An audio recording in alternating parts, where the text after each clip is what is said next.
The fear of recession is here as Goldman Sachs has lifted the U.S. recession probability to 35%. So do what you got to do. Consult your financial advisors because they're getting worried.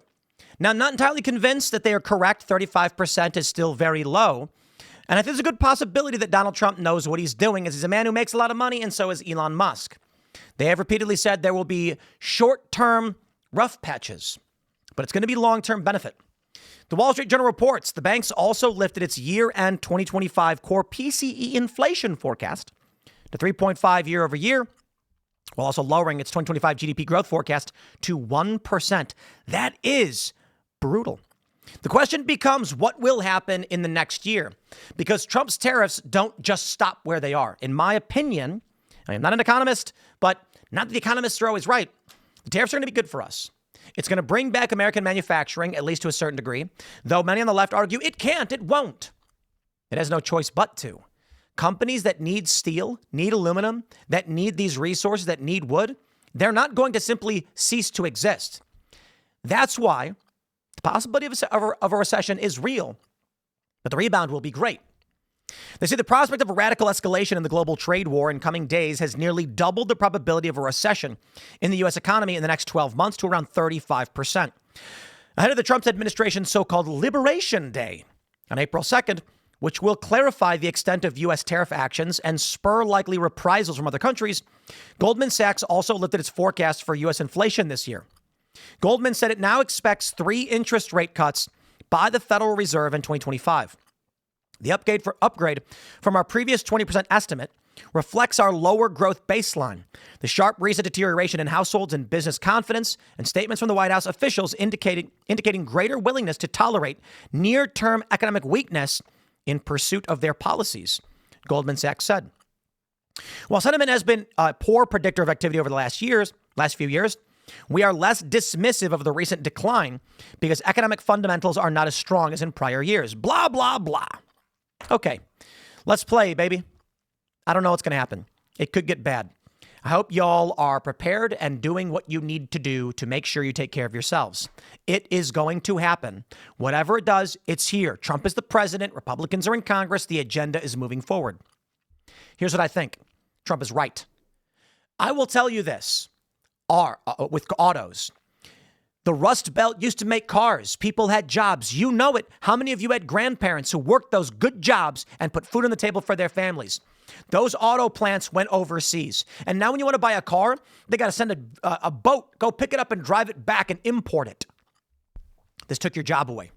They're now pulling profits by hiring cheap slave labor in foreign countries to make vehicles, to make clothing, to make sporting goods, to make our medicines. This gutted the American working class, and it was not replaced. The argument made over and over again was that new service sector jobs will emerge. New white-collar jobs will emerge. Sure, kind of. You know what's really wild? I was playing a golf game on my mobile phone, and you could buy power-ups. It's like, increase your swing for $1.99 or something. And I was just like, I'm buying nothing. It's an artificial gate for me to give them money so my dopamine is, or I'm satisfied by the dopamine release in my brain.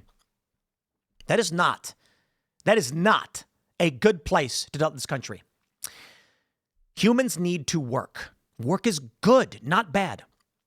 So let me tell you this. With the steel and aluminum tariffs that Trump puts into place, we've got steel factories shutting down in this country. We need them. To make cars, you need them. So what's happening? They're importing vehicles through Canada and steel and aluminum from Canada, giving our jobs to Canada. Why? Americans need those jobs. We want these jobs, especially if we're going to have all these migrants coming in, right? How do you do both? Tell me how it makes sense that Joe Biden and the Democrats brought in a ton of non-citizens while simultaneously worked towards gutting our trade. It's an absurdity.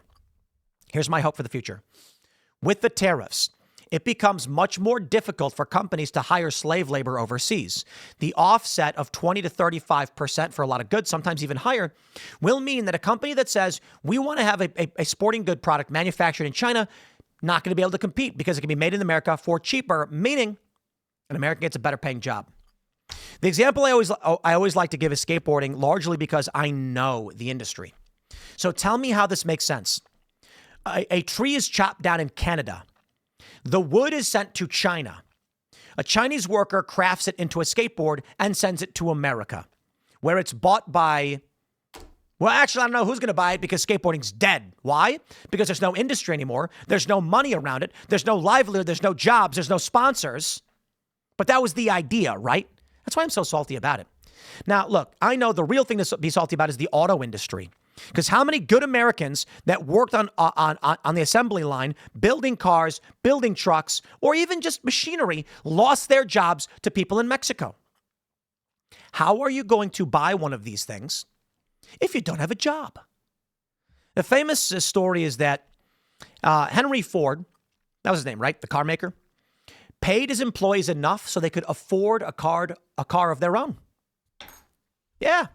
He was like, now, a lot of people on the left think it means their paycheck bought them a car. No.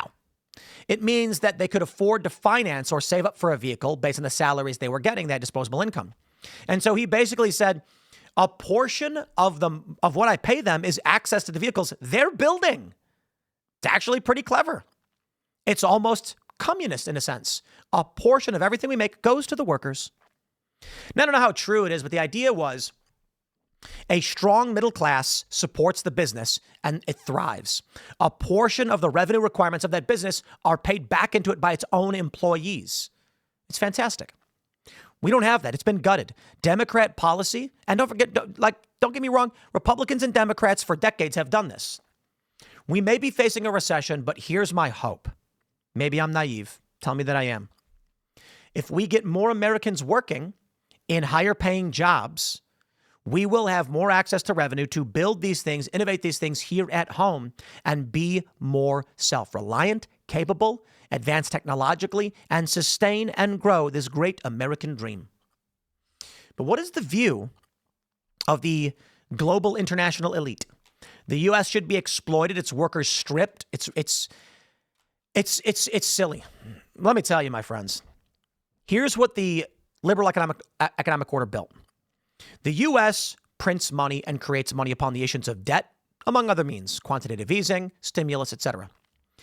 We print the world's reserve currency. The world they created is a despicable one, in my opinion.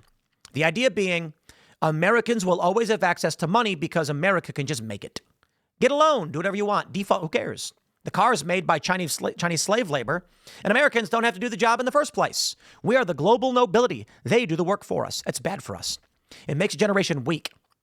No, I want to see Americans rolling up their sleeves, waking up every day and doing the work. The liberal economic order created a society where we have frail, scared individuals who are scared of work, who don't have families, and it is the destruction of this country. So no, they didn't secure anything. Because when this country falters, whatever stupid ideas they had about maintaining global order go away with it. It's kind of stupid that I even have to say something like that, but that's the world they built. Take a look at all that the liberal economic order has tried to establish. Maybe it lasted a couple generations. Fine. It's not working now. So what do we do? The view of the democratic establishment and bureaucratic state: maintain the status quo, even though it's breaking apart. If we do, in my opinion, we will be overrun, crushed. We will see the rise of Chinese communist-style politics. We'll be gone. Trump strategy: it's not going to work, so reinvest now. Short-term losses, long-term gains.